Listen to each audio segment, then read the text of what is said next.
Okay, welcome to the hearing, everyone. First piece of legislation today is Intro 856A, which establishes discounted memberships to Parks Department recreation centers for our veterans and the disabled. It is a well-deserved sign of our gratitude to the men and women who have served our country. It's also a way of uplifting New Yorkers with disabilities. Sponsor is Councilmember Mark Levine, co-prime sponsor Councilmember Eric Ulrich. Parks Department already provides recreation centers discounts to seniors and young people. This bill will give veterans and people with disabilities an affordable way to stay healthy and stay active. I want to thank Speaker Melissa Mark Viverito, our Parks Commissioner Mitch Silver, Mayor's Office for People with Disabilities Commissioner Victor Calisi, and now it's my honor to introduce our Commissioner for the Mayor's Office of Veterans Affairs, General Lori Sutton. Thank you so much, Mr. Mayor. Mr. Mayor, it's a privilege to stand here again with you. Today's ceremony marks one in a series of steps that under your leadership and with the leadership of our City Council and with the veterans advocates best in the world, we've really been able to make some history, from revamping the Veterans Advisory Board with the reforms last year to becoming the first city to have a veterans designation on our municipal ID card, to having the first flag ceremony for Veterans Day week. And yes, now we are preparing to become a Department of Veteran Services. So, you know, I'll just conclude by saying what I've long believed, and that is our veterans and their loved ones are our city's leading natural renewable resource. And today's bill signing absolutely adds to that. Service never ends. Our best work is still ahead of us, but thank you, Mr. Mayor, and members of the City Council and my fellow commissioners and all of you all for supporting our veterans and their loved ones. Hua. Thank you. She's not quite as tall. Hold on. Step is fighting with me today. Just 1 second, please. All right. There we go. She's not quite as tall. She's not a general, but she is a great leader. Our Department for the Aging Commissioner, Donna Corrado. Thank you, Mr. Mayor, my fellow commissioners and council members. This is a terrific bill and another step in the direction to make New York City an age-friendly city. Now, true, seniors had already gotten discounts, but this law really codifies that, and it makes the parks, recreational facilities more age-friendly and accessible to seniors who want to remain active and healthy and in their communities. So we're very pleased today that this bill is being passed and you're signing it. So thank you for your leadership. Thank you. All right, and now you can clap for the commissioner. Now, the lead sponsor of the legislation and the chair of the Committee on Parks and Recreation, Councilmember Mark Levine. Thank you, Mr. Mayor. Thank you so much. And thanks to your team, Commissioners Corrado and Sutton and Silver and Calise, who are all incredible partners on this project. The city's 35 rec centers are incredible resources. They offer everything from weight rooms to indoor pools to yoga studios, dance studios, even libraries.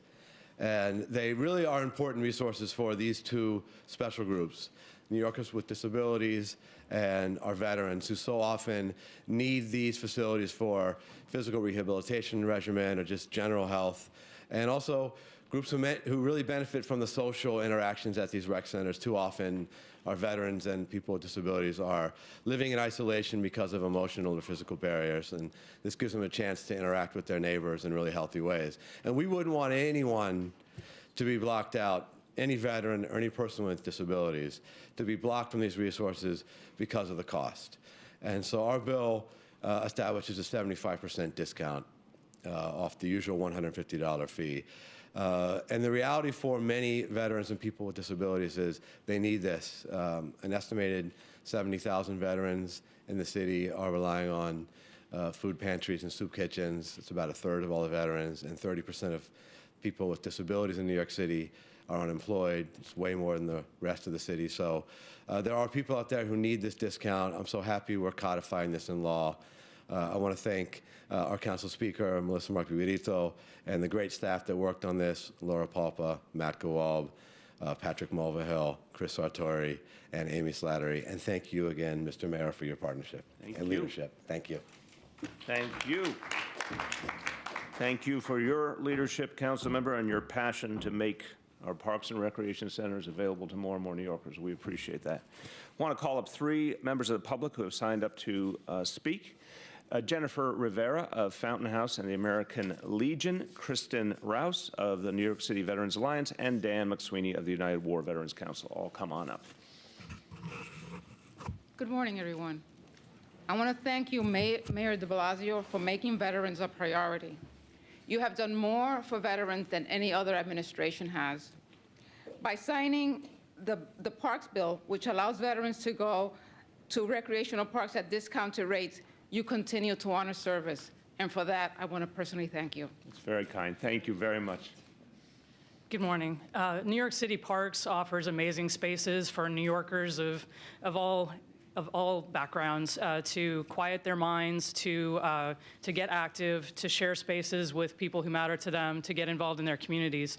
Making these New York City park spaces, the recreation centers, even more accessible to individuals who most need those resources is an outstanding way to show how the city is supporting veterans, people with disabilities, and seniors, many of whom are also the same people.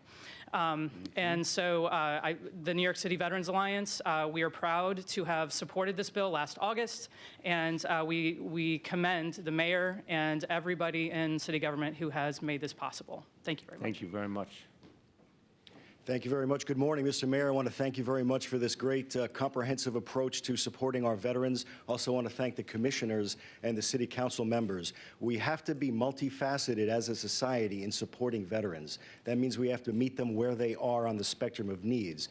That could mean the rec center, obviously. It could also mean the graduate seminar. Veterans are diverse in their needs, and this is a great way to help to meet those needs. The other thing to keep in mind about this thing is just as veterans should expect support from society at large, we should expect that veterans will continue to serve society when they get back into their neighborhoods. They're a great resource, as Commissioner Sutton says, and this is a great way to underscore that. So thank you very much. Thank you, and thank you for your great leadership. We appreciate that very, very much. All right, with that, we now can sign this bill into law.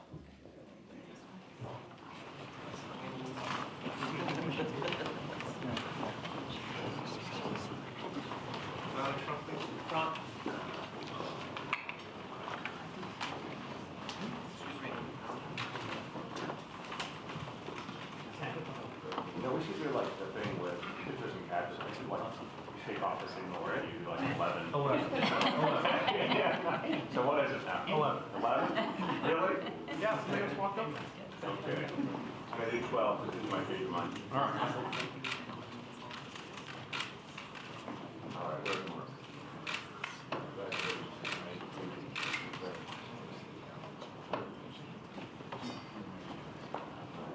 General, front center. Congratulations. Commission.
Last will be for you. Yep.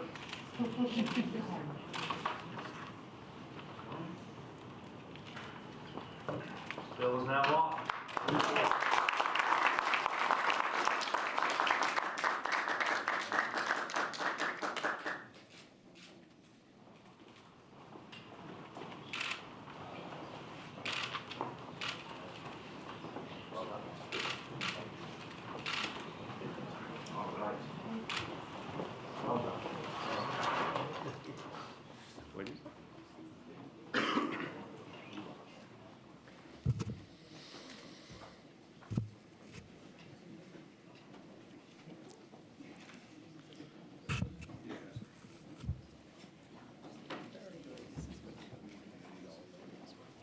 Okay.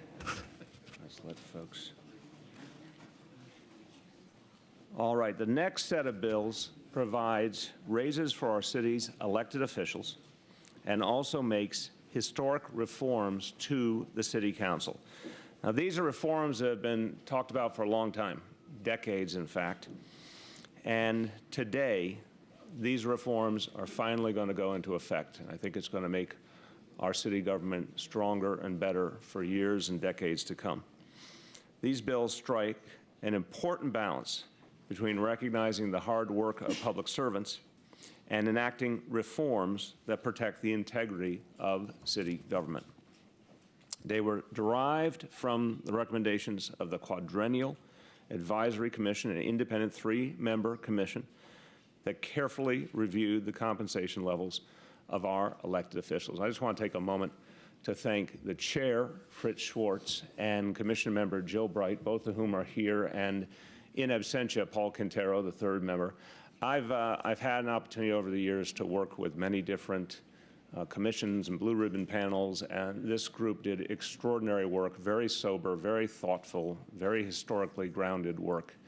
And I think you'll be able to look back at the fact that your work led to real profound changes and reforms that had been, again, called for not just years, but for decades. I want to thank you both for your service to this city. After comprehensive analysis, the commission came up with a fair and well-reasoned set of recommendations. First, and these will be reflected in the legislation that we'll be talking about now. First, Intro 1069 requires the City Council to prohibit council members from earning outside income in future sessions. Sponsors Councilmember Ben Kallos, the chair of the Committee on Governmental Operations. Now, the people of New York City have a right to expect that their public servants are always putting them first. And this bill honors that by literally redefining what it means to be a member of the City Council. It makes the role of a City Council member a full-time job, which it has not been in the past. And it clarifies that council members will now wholly dedicate themselves to the duties of their public office.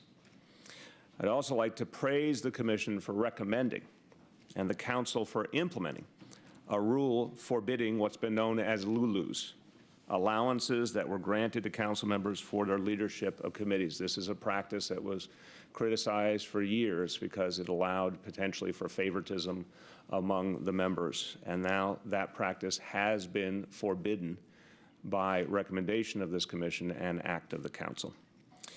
Next, Intro 1077 requires the city to make the financial disclosure forms of its elected officials available on the Conflict of Interest Board's website. The sponsor is Councilmember Jimmy Vaca. If we want to be a government that's fair to our people, open to our people, and trusted by our people, then we must make these much-needed and long overdue reforms that hold our elected officials to the highest standards. Now, for the first time, the ground rules will be clear and consistent for anyone who considers running for public office in our city. I want to make clear, and this is something I really commend both the Commission and the Council for, we're saying very clearly, if you run for public office going forward, if you run for, in particular, City Council, you're making a decision to forego the income that you previously might have been able to achieve. In the past, some council members made hundreds of thousands of dollars while working as a council member. They made hundreds of thousands of dollars in outside income. This ends that practice once and for all and says very, very clearly, if you make the choice to run for office, it's a voluntary choice, you are agreeing to a level of compensation. It might be less than what you could get in the private sector. But if you choose public service, you're making a choice, and it's a choice that has to be considered carefully and then honored fully once you walk through the doors of the public sector. Intro 1078 extends the amount of time the Quadrennial Advisory Commission has to review the compensations of elected officials. That's sponsored by Councilmember Jimmy Van Bramer. And then finally, Intro 1055 increases the annual salaries of the mayor, public advocate, members of the city council, borough presidents, comptroller, and district attorneys, excuse me. I just want to say again for the record, I've made very clear that I will not accept any pay raise in this term. The people of the city in 2017 will decide who they want to be mayor in the next term. I believe that this action is appropriate for the next term, but in my case, I will not be accepting a pay raise in this term. The sponsor, I should just note, of Intro 1055 is Speaker Melissa Mark Viverito. The salary increases in this legislation are fair when you consider both the reforms that are being enacted, the amount of time has passed since the last quadrennial commission, almost a decade, and how hard our elected officials work. Public service is, by definition, a 24/7 calling. That is necessary for a public servant to be on call every hour of every day, to work every single day on behalf of the people that they represent. It requires focus, it requires energy, and an unwavering devotion to the people of this city. The compensation of our public officials should reflect their round-the-clock commitment. And the rules that they play by must reflect their responsibilities, the seriousness of their responsibilities, and the fact that those responsibilities must always come first in all they do. Again, I thank the Commission for providing a framework for reforms that has previously eluded the city for decades, and I commend the Council for accepting the Commission's proposals. I also want to recognize a number of council members, as I mentioned, Councilmember Van Bramer, the Majority Leader, Councilmember Vaca, who have played a key role in achieving this legislation. Now it's my pleasure to introduce the Chair of the Quadrennial Advisory Commission. I will just note, if you have not had the opportunity to look at Fritz Schwartz's public service over the years, it is absolutely extraordinary, going back to the famous church committee in the U.S. Senate in the early 80s? Mid-70s. Mid-70s, close. In the mid-70s, which uncovered a number of abuses in our national intelligence organizations and led to fundamental reforms at the national level through his service as the chair of the 1989 Charter Commission, which fundamentally remade the city government of New York City, and obviously as Corporation Counsel of the city, now playing the role he plays at the Brennan Center. In so many ways, Fritz Schwartz has had an amazing and positive impact on New York City, one of the great, I'm going to have to make you blush here, Fritz, truly one of the great reformers and civic leaders of this city over the last not only quarter century, but more. And I want to thank him for all he's done. I welcome Fritz Schwartz. So thank you, Mr. Mayor, and I'm here with Jill Bright. Paul Quintero was up in the snow with his kids and unavailable and couldn't come. God bless him. And I want to say something personally about the mayor.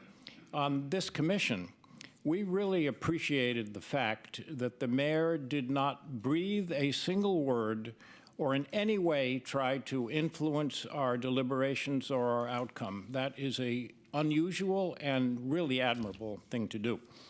I just want to briefly make a few points. What we looked at was the value of good government, the characteristics of New York City, the duties and responsibilities for each office, the passage of time, 9 years, now it's 10 years since the last raise, implicit ceilings on government pay, changes in median household income, and how New Yorkers are faring economically, and many other factors. We did recommend raises for every single office to reflect what we thought were those factors, and particularly in the case of the council, the structural reforms. In January, the mayor endorsed our recommendations and put the matter before the council. The council adopted the local laws and rules that the mayor mentioned. to codify, among other things, the structural reforms and adopted all the recommended salary increases, except they added a 10,000 bump to their own pay that I want to talk about a little bit because it's gotten a lot of controversy. But it does not get in the way of the fact that this is a fundamentally progressive piece of legislation. So overall, the raises that are, the matters that are before the mayor, that were passed by the council, are highly praiseworthy. They adopt the central concept of our work, a new concept that raises of elected officials should, among other things, reflect how their constituents are doing economically. In addition to that real fundamental change, and important, I think, for the future, the council did make the structural changes that had been proposed for more than 30 years, including by organizations that we'll be talking later and who do a great job for the city, the good government groups. They had been not picked up or passed by any council before this council, and this council did the work of making the structural changes that we had recommended. They also made changes that would facilitate future commissions being able to recommend in a sensible way that raises would not take effect for anybody until after the next election. That's consistent with the U.S. 27th Amendment of the Constitution, and it was passed by the council, and the disclosure point as well. Now, they did add something that we hadn't recommended that would increase their raise from 15% to approximately 24%, and those are the right numbers, not higher numbers that have been used in the media. The council reason for the addition was that the jobs, as the mayor expressed so well, will now be full-time. And that's an incredibly important change, and it's revolutionary for legislative bodies in the country. We didn't make allowance for that change and explained the reasons why we hadn't in our testimony that Jill and I and Paul gave on February 3. Nonetheless, we recognize that some value can be assigned to removing the option. In other words, some value can be assigned to members losing the option of gaining outside income. While we would not have made that particular change and didn't, this law overall is highly progressive in the history of the city and for the city. Now, I want to close with a little comparison between what is going on here and what is now unfortunately going on in Washington, D.C. What's wrong with what Washington is doing today? I think the most fundamental thing that is wrong is that if people don't get 100% of what they want, many just say no.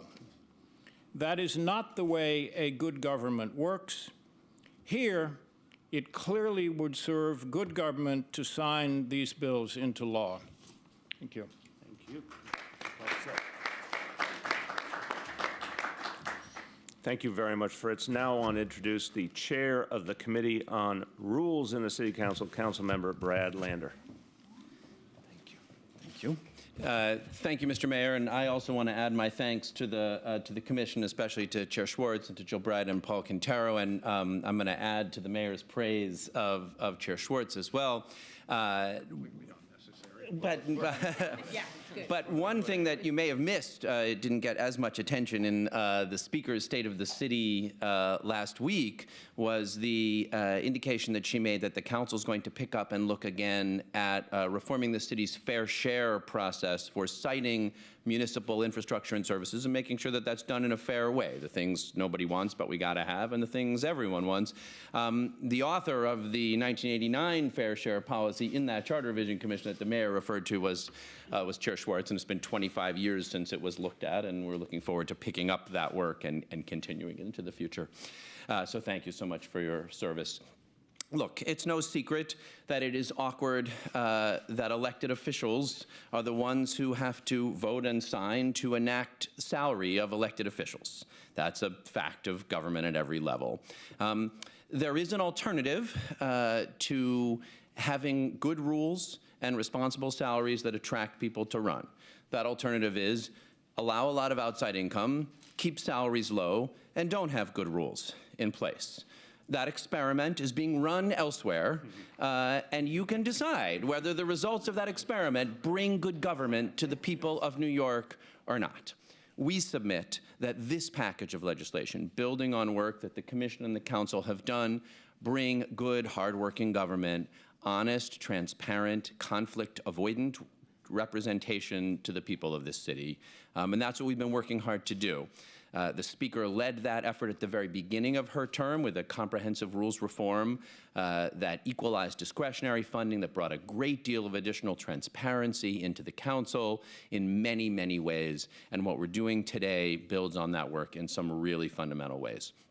First, as the Mayor said and Chair Schwartz said, we're getting the rules right. Eliminating outside income avoids conflict and requires full-time dedicated service by the people's representatives. That's a fundamental change to the charter, changing council jobs from legally part-time jobs where outside income is allowed to full-time jobs where outside income is prohibited. That's a big deal. Banning Lulus, as the council did by rule and relates to the bill that the mayor is signing, again, eliminates favoritism, brings things into the light of day, and allows dedicated, fearless representative service by city council members, changing the date of the commission so that in the future, raises will be more likely to be prospective, and making sure that all the disclosure forms online goes a very strong way to setting the right rules in place for any government at any level. As Chair Schwartz said, the pay raise reflects a reasonable analysis by this commission. Let's start by remembering the commission is supposed to meet every 4 years. One problem with the fact that it's awkward to enact pay raises is that instead of doing it every year, if you did it every year, it could be 1 or 2%, as happens with many other offices, whether through step increases or COLA increases. But we don't do it every year. So instead of 1 or 2%, we're supposed to do it every 4 years. Mayor Bloomberg twice did not appoint the commission that the charter requires, so we wind up almost a decade later with not having had this happen in 10 years. When it doesn't happen for a decade, instead of 1 or 2%, the numbers that you wind up being, and I think this is important, Chair Schwartz spoke to the base increase that they made being a recommendation of 15%, but let's remember that if you take that over 10 years, that's 1.5% a year. As he said, the council took a look at that, and we thought that the elimination of outside income, a fundamental reform, will have a big impact not only on current members, but on future members who have to decide, as the mayor said, whether it is worth giving up a law practice, giving up operating a business, giving up being a nonprofit executive or a labor leader or however you're earning your income and running for office. In the past, council members have had outside income in the 6 figures, over $100,000, and this term, council members have outside income over $50,000. To account for that elimination, that future elected officials will not be able to, and the rule starts today, to earn outside income, we felt that it was necessary to add that $10,000 adjustment. We spoke to the reasons for that amount and that analysis in the council committee report when we passed the bill. But overall, I think this is the fundamental point, achieving responsible pay for elected officials at every level, not just council members, but mayor, public advocate, comptroller, borough presidents, and DAs, and aligning that with the right rules to prevent conflicts, to provide transparency, and to require dedicated full-time service. That is something that will bring good government to the people of this city in the years and decades to come. And we want to say a big thank you to the mayor, to the commission, to the speaker, and to our colleagues for making it happen. Thank you. Thank you very much. And now, the chair of the Committee on Governmental Operations and the sponsor of Intro 1069, Councilmember Ben Kallos.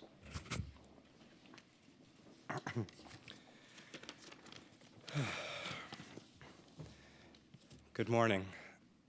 2 years ago, at the initiation of Speaker Melissa Mark Viverito, the City Council undertook a sweeping set of reforms to transform the Council into a more transparent, engaged, and equitable body.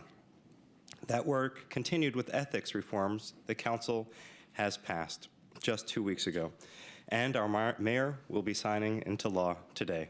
This is a bold statement for our good governance and a change that will outlast all of our time in government. Just to put a point on this, what we do today is an investment in the future, and it will be permanent, and we are looking at a city council that will be changed in perpetuity. This ensures that New York City's legislative body will never succumb to the kind of corruption that we've seen in other places. Today we'll be removing all doubt that our duty as elected officials is to anything other than our district and our city by classifying this job as full-time and prohibiting the corrupting influence of outside income. Coupled with the already adopted rules changes I authored, which eliminated Lulu's, which the Daily News has called legal bribery, which 24 of my colleagues, including myself and Councilmember Lander, said we wouldn't take in our campaigns. And then Brad and I were 12 who actually didn't, giving up substantial income, because for us, these reforms really aren't about the money. It's about what we will see from this body in the future. I'd also like to speak a little bit to Councilmember Vaca's bill on putting the outside income online. This is a huge reform. He chairs the Tech Committee, and I don't think another council member could have made this happen. And just by way of background, back in 2009, when I was then an advocate, we actually went up to Albany with a scanner, and I worked with NYPIRG's Bill Mahoney, and we scanned all the outside income and put it online. Soon, Albany would say, you know what, since it's already online, we'll put ours online. Then we started to get the bans, and then we were able to really see the influence of outside income. And I think we'll start seeing some of that now, where there's that increased transparency. We have done something good government groups, editorial boards, and the public have been asking for generations. And I'm proud to be part of a council that's been making so many of these reforms. I'd like to thank Mayor de Blasio for his partnership on a more transparent city, and Speaker Melissa Mark Viverito, the commission, and my partner in all this, Councilmember Brad Lander. I'd also like to thank some key city council staff members who worked really hard on all of these reforms. Rob Newman, Matt Gawalb, David Seiter, Smita Deshmukh, and my legislative director, Paul Westrick, for their hard work in making all of this happen. Thank you. Thank you very much. All right, we have public testimony. I'd like to call up Dick Dady of the Citizens Union and Susan Lerner of Common Cause New York. Good morning, Mr. Mayor. Good morning. My name is Dick Dady. I'm the Executive Director of Citizens Union, and I thank the commission chaired by Fred Schwartz and the leaders in the council, Ben Kalis and Brad Lander, whose leadership has been important to bringing us to this day of enacting significant reforms. When this process began, Citizens Union came forward with 5 major asks, and I'm happy to say that almost all of those 5, in one way or another, have been met. But I want to be very clear. We come to this today with mixed feelings about the signing of these bills. We wanted, number one, that the council and other elected officials receive significant increases in their salaries to reflect the value of their public service. And we feel that that has been accomplished, and we support it. 2 was this idea of banning stipends, the committee giving extra money to the committee chairs of the city council. While that is an historic reform, it is only temporary, because that reform ends when this council leaves office. It will have to be reenacted. It's not permanent. There's nothing that will prevent the council, the future council, from coming back and enacting stipends in the future. So it's not as bold as we would like it, although it is historic, and we hope that it will stick. But we'd like to see it more permanent. 3 is the issue of outside income. We approached this from a position that we wanted to see not a ban, but a cap on outside income, because we feel that we want to make sure that everyone in our city can run for office, particularly with term limits in the city for city council members and other elected officials. It's important that those who want to keep their affiliations with their businesses and their practices still open should be able to do that. Unfortunately, I think that absent any kind of significant public discussion, the council acted in the best interest, but acted too quickly in deciding this issue without the benefit of a larger public hearing. Because for us to go from a council where there's no restrictions on outside income to a council that bans it outright is unfortunate without the benefit of a public discussion. The other two items we wanted was the online of the financial disclosure forms, which has been achieved, and the other was prospectivity. 37 council members of this current city council pledged to Citizens Union that they would not accept prospective raises, but they are. And Mr. Mayor, I commend you for not taking this raise until the next term if you are reelected. I think you've set the standard that I wish all the other city council members would have followed. That being said, this reform is significant because it does shift the quadrennial commission timing to the third year. But we essentially had it this time. It started at the end of the second year, finished its work at the beginning of the third year. There's only a few months difference between this commission's work and a future commission's work. What is to stop a future council from enacting raises while they are in office? We do not believe that current city elected officials should raise their salaries while in office. This bill simply moves the start date back 1 year and does not actually prevent a city council from increasing raises while they are still in office. So I approached this with mixed feelings because we came forward with 5 big reforms. The council responded by enacting, if not, enacting, and with some of them partially and some of them fully. And so, with the stipends and the prospectivity, these are temporary at this moment. There are wishes and dreams. They're not ironclad. And I wish I could urge you, Mr. Mayor, as you sit down at that desk, to actually sign those portions of the bill in pencil, because those can be erased, just as your signature could be erased if it was in pencil. But you're going to have to sign it in ink, and I have to make a decision about whether to support these or not. And on behalf of Citizens Union, I urge you to sign this piece of legislation and acknowledge the great contributions that our city elected officials contribute to the public interest. Thank you. Thank you very much. Good morning. I'm Susan Lerner, and I'm the Executive Director of Common Cause New York, and I am here to argue that we should not allow the perfect to be the enemy of the good. Common Cause is a staunch supporter of the concept that elected officials should receive raises commensurate with their responsibilities and which will allow elected office to attract good people to leave the private sector and become public servants. We are long-term supporters of an outright ban on outside income. And for more times than I have been executive director, we have been arguing that the Lulus should be eliminated and that council members and others, council members, when they run for office, should know what salary they are going to get, and that stipends should not be doled out at the pleasure of leadership. So the bills which are before the mayor today, we believe are, for once, actually historic. All too often, we find elected officials announcing small changes as being historic changes. But as I think earlier speakers pointed out, these are truly historic changes. They are unique in our state and across the country. And as such, I think they have to be applauded, and we're urging the mayor to sign them. Are there things that we think could be improved? Absolutely.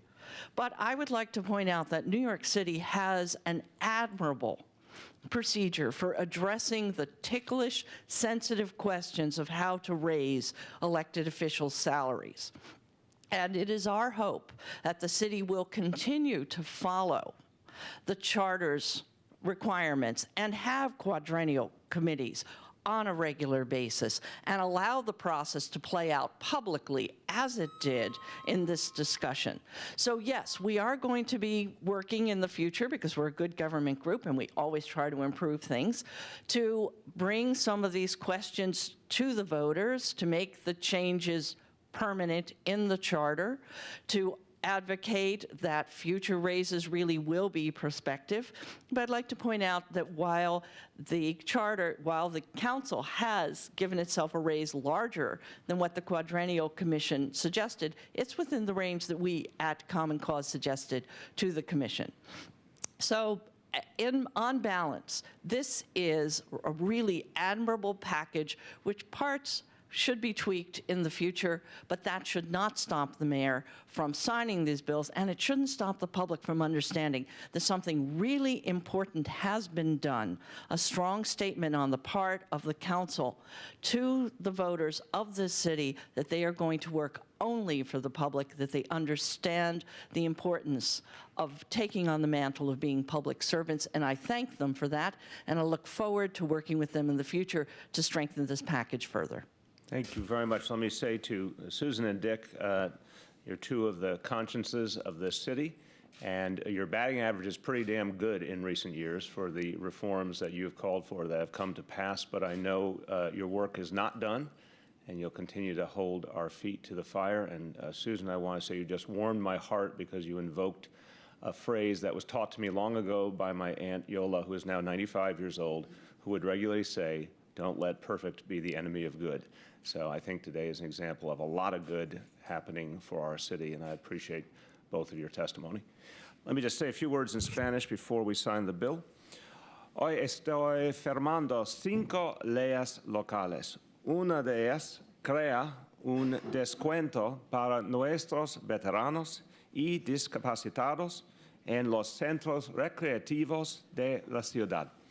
Las otras reconocen el trabajo de nuestros oficiales electos y aseguran que protegemos la integridad del gobierno municipal. With that, we will now sign the legislation.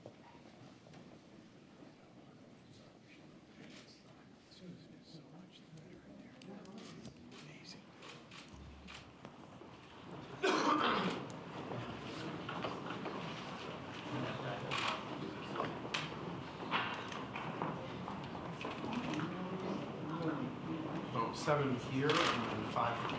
Oh, this was, Yep. And that's on the first page. Stills. Come over here, we have a, okay, that's, okay, this is,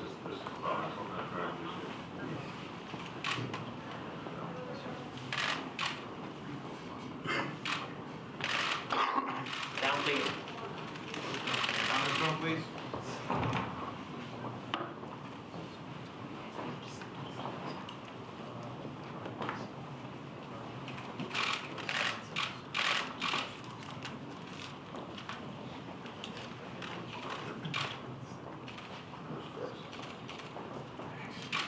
That's what you get for your service. Fritz, that was your compensation. Bill, I want you to know, here is your compensation. Thank you very much for all you've done.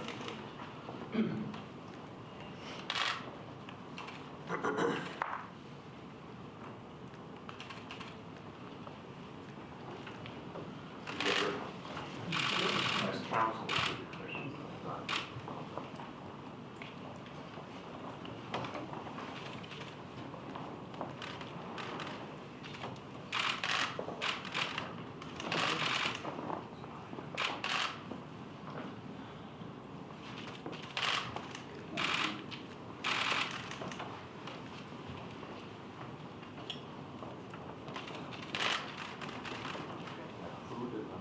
The rest are for me. The rest are for me. Everything's for you? It's gonna be a big day on these. I have to get my compensation.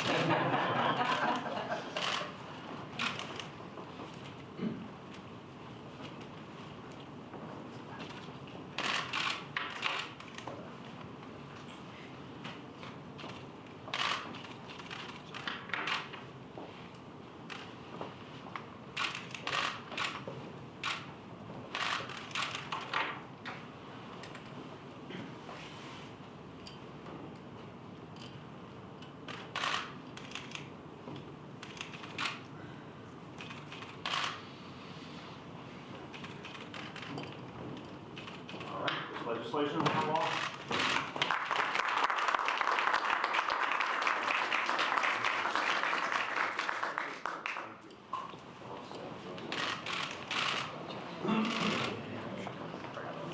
All right, we are now concluded. Very good. Thank you. Thank you.